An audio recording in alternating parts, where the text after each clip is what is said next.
Oke semuanya, kembali lagi sama Wam2 di sini.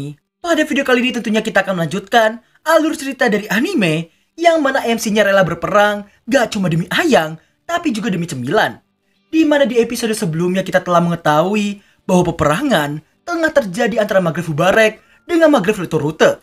Apa yang akan dilakukan sama bocil ubanan kita yang satu ini? Dan apakah ia benar-benar akan terjun ke medan perang demi keluarga ayangnya?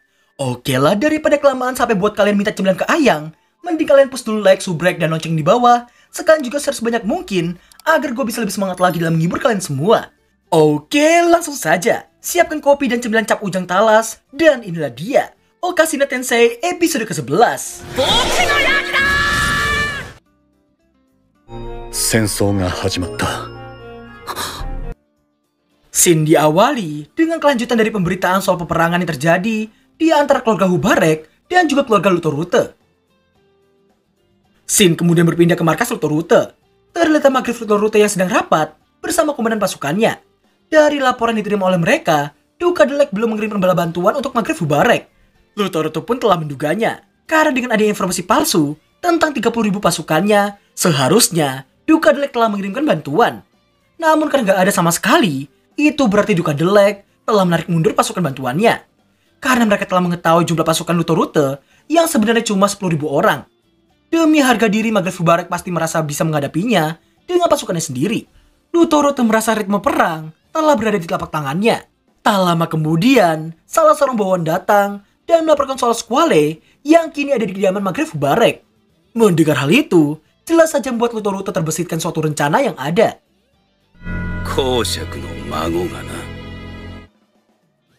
Shin kembali ke pas internet sedang menyendiri usai mendengar peperangan yang sedang terjadi saat ini. Tak lama berselang Licorice datang dan menanyakan keadaan pas internet sedang memikirkan sesuatu. Gak ingin waifunya sampai khawatir, pas pun berdalih tidak sedang mikirin apapun. Akan tetapi ternyata Licorice telah mendengar kabar perang yang sedang terjadi. Ia pun merasa bisa memahami isi pikiran pas saat ini. Peperangan hanyalah tindakan goblok yang tidak akan membawakan kebahagiaan sama sekali. Licorice kemudian memberikan perumpamaan kenapa mereka semua tidak manfaatin waktu yang ada untuk membuat sebuah jajanan manis. Yang jelas bisa membuat tersenyum tidak hanya penikmatnya, tapi juga dokter yang ngurusin masalah diabetes semua orang tadi.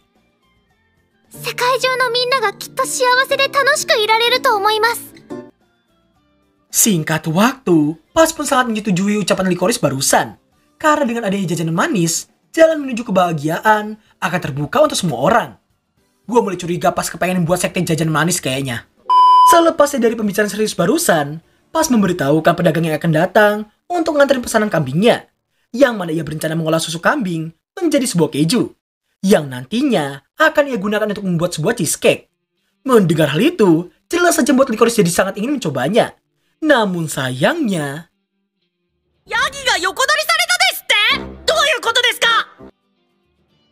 Singkat cerita, kambing yang dipesan sama Pas diketahui telah dibeli paksa oleh Baron Lulzbek. Karena meski Pas telah bertunangan dengan Putri Maghreb Fubarek, namun karena belum secara resmi diumumkan, banyak bangsawan yang masih enggan untuk menghormati keluarga Mortel. Ditambah, konflik antar bangsawan yang terjadi juga karena peperangan yang sedang berlangsung antara Maghreb Fubarek melawan Lutorute. Meski baru 3 hari yang lalu kabar soal peperangan itu terjadi, namun dampaknya sudah muncul sampai ke tempat mereka. Pas yang masih agak labil soal emosinya terhadap segala sesuatu yang berhubungan dengan jajanan manis, dirinya pun berniat untuk melabrak Baron Lulzbek seorang diri.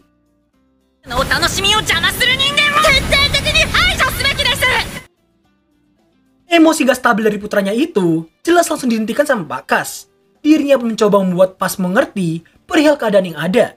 Di mana karena peperangan yang sedang terjadi, bahan makanan menjadi sesuatu hal yang sangat penting bagi semua orang. Apalagi wilayah kekuasaan Baron Lulzbek yang sangat dekat dengan medan perang. Hal itu membuat mereka semua putus asa dan mau gak mau membeli paksa kambing milik Pas.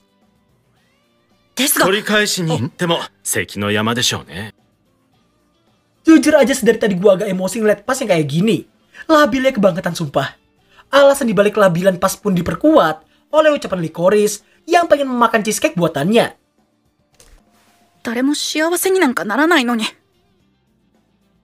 Dan gak semua orang suka cemilan juga, dek. Nih MC apa gak open genset ya? Apa isi palanya itu cuma ada cemilan doang ya? Hashtag donasi IQ buat SCP Ubanan 2.0 kita yang satu ini.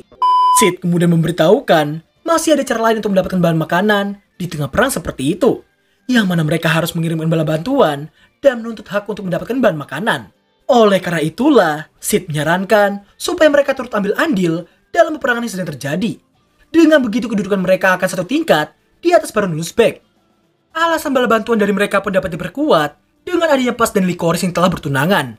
Meski tadi udah dinasihatin buat tenang, namun yang namanya MC SCP Bocil Ubanan 2.0 labil version, ya nggak bisa diapa-apain lagi.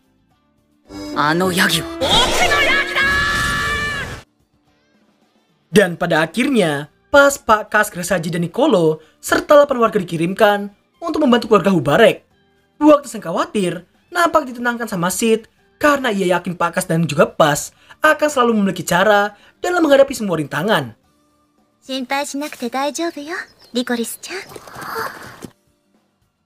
Shin berpindah di kediaman keluarga Hubarek. Nampaklah Putri Petra yang sedang mengemili Squale yang hanya memandangi fotonya saja ketimbang dirinya. Squale pun beralasan itu karena dirinya yang belum terbiasa melihat betapa kawainya yang asli.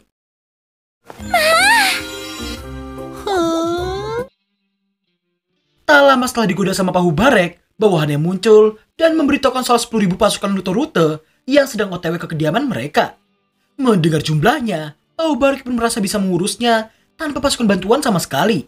Dirinya kemudian meminta Squale untuk melindungi garis depan. Sontak Squale dan Petra pun terkejut karena sang bapak yang berniat menghadapinya tanpa pasukan bantuan sama sekali. Meski dirasa sangat berat, namun Squale tetap menerimanya begitu aja.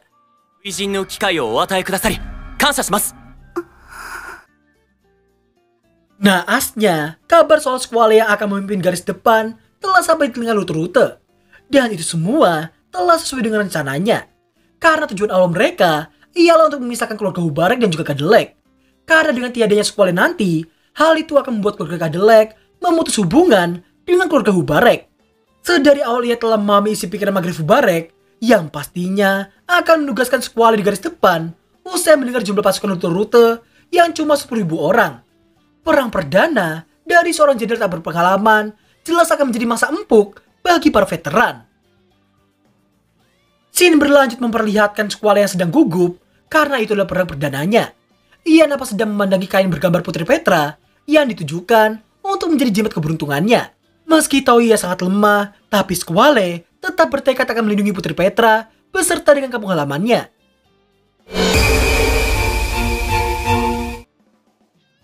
Shin mundur tepat setelah pasukan Squale berangkat. Nampak Pas dan sang bapak yang telah tiba di kediaman keluarga Hubarek. Usai berbahasa-basi bersama, mereka nampak langsung membahas perihal strategi perang yang sedang berlangsung. Dari penjelasan Pak Hubarek, Pak Kas merasa ada yang aneh dari strategi perang Luto-Rute. Meski belum menemukan letak keanehannya, tapi jelas ada yang gak benar dari situasi tersebut. Meskipun sekilas gak ada yang salah, namun jika mereka memperhatikan yang baik-baik, pertahanan yang dimiliki Magreth Luto-Rute dirasa terlalu kokoh tanpa celah sedikit pun. Pas pun menduga, keanehan itu berasal dari betapa kokohnya formasi strategi mereka itu.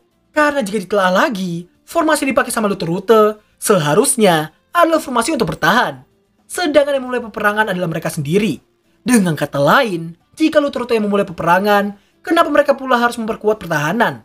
Akas menambahkan jika ia yang menyerang, seharusnya penyeranganlah yang diperkuat, dan bukannya pertahanan. Setelah dianalisa, Pakas menduga musuh pasti akan menyerang dengan kejutan kecil dari berbagai macam arah, sembari mengincar satu lokasi.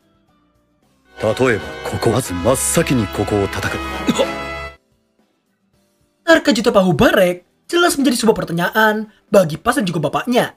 Karena ternyata lokasi itu merupakan lokasi di mana pasukan Squale berada. Mendengar hal itu, sontak membuat Pas dan sang bapak bergegas ke sana untuk menyelamatkannya. Dan benar aja, nasib sial sedang menghujani Squale dan pasukannya. Karena setelah mendengar laporan soal jumlah musuh yang hanya sedikit di depan mereka yang terlanjur meluncur harus mendapatkan serangan dadakan dari belakang. Dan jumlah musuh yang menyerang mereka tidak seperti yang dilaporkan sebelumnya.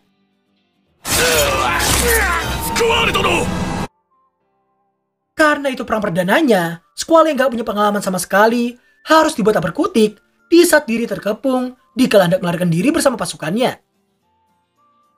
Di sisi lain, nampaklah Pas, Pak Kas, Nicolo, dan Gresaji yang OTW duluan meninggalkan pasukan Hubarek di belakang.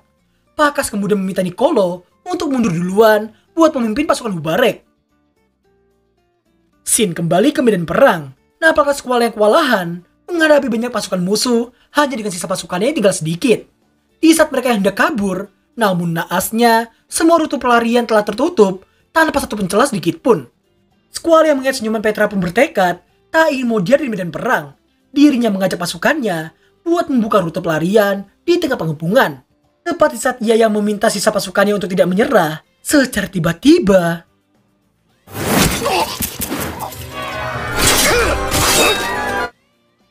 nggak cuma Gerasaji, Pakas pun turut mengambil epic moment dengan menebas banyak pasukan seorang diri. Sontak Squall pun terkejut melihat kemunculan keluarga mortal di sana. Seketika itu pula, pasukan Luthor pun langsung kabur dari sana karena gak bisa menahan kekuatan dahsyat dari Pakas dan juga Gerasaji. Di tengah terkejutnya Squall, ia makin dibuat terkejut usai mendengar suara pas di belakangnya.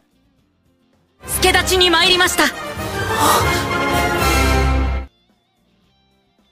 Dan berakhirlah alur cerita anime Okashina Tensei episode ke-11.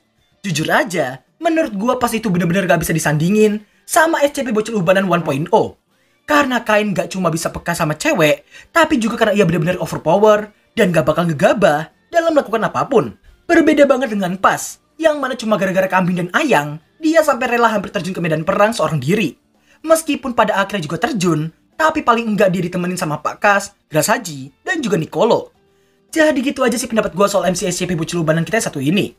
Kalau kalian gimana? Coba tulis pendapat kalian soal Pas, atau perbandingannya dengan Kain dari Tensei Kizoku, yang komennya paling bagus, menarik, ataupun lucu, bakal gue langsung pin. So thanks for watching dan sampai jumpa di episode terakhir minggu depan. Bye bye.